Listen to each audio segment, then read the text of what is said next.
Hello mga kaibigan, purihin natin si Jesus, Maria at Jose. Mapagpalang araw ng Huwebes sa inyong lahat at nasa ika-16 na araw na tayo sa buwan ng Mayo. At tuloy-tuloy lang tayo sa ating mga pagninilay. Narito na naman ang inyong lingkod, Father Bob, isang paring Carmelita.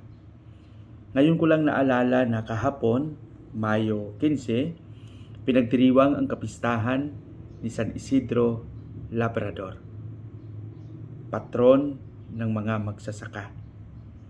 Siguro mas magandang tingnan din natin ang kahalagahan ng buhay ng mga magsasaka. Sana wag din natin kalimutan na ipagdasal sila. Pagdasal natin ang kanilang mga kalagayan na kahit paano ay matustusan nila ang ilang mga pangangailangan. At napakahirap ng buhay ng isang magsasaka. Unawain natin sila. Sana mabigyan din ng paraan kung paano matulungan ng ating pamahalaan ang kanilang kalagayan.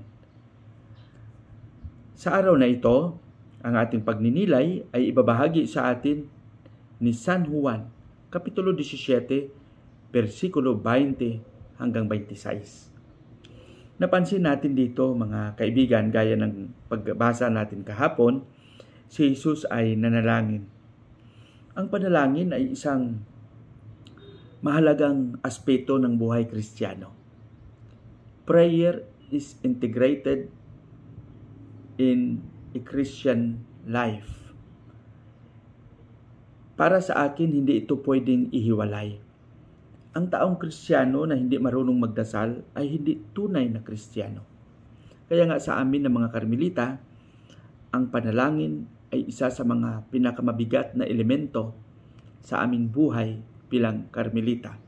Prayer is very essential, is an essential element of a Carmelite life.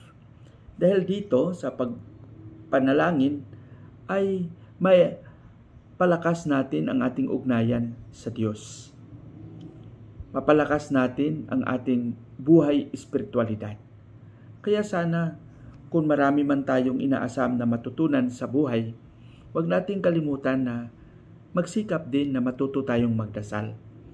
Ang pagdadasal ay hindi lang nakalimita doon sa paggamit ng rosaryo, pagsisimula ng pagsasalita ng mga panalangin, Ama namin, Aba Ginoong Maria, o mga spontaneous prayer, kung hindi, ang panalangin ay malawak. Maaari tayong nanalangin habang nanahimik. Maaari tayong nanalangin habang may ginagawa tayo. Ialay natin ang ating buong gawain at tuparin natin ang ating mga tungkulin ng may panalangin. Di ba napakaganda? At sana wag natin kalimutan. Sa umaga, magpasalamat tayo sa Diyos, magpuri tayo sa Kanya. Buong araw, bago matulog, magpasalamat din sa mga biyaya at sa kabutihan na ating naranasan. Kaya sana mga kapatid, kung magsawa man tayo sa lahat ng mga bagay, wag nating pagsawaan ang pag-aalay ng panalangin. Hindi lang sa ating sarili, kung hindi sa ating kapwa, lalong-lalo na sa mga nangangailangan. Sa panahon ngayon, napakahalaga ng buhay, panalangin. Patnubayan nawa tayo ng Panginoon sa ating panalangin. Panginoong Hesus, turuan mo kaming maging tapat. Turuan mo kaming magkaroon ng lakas at sigasig na maipahayag ang iyong paghahari.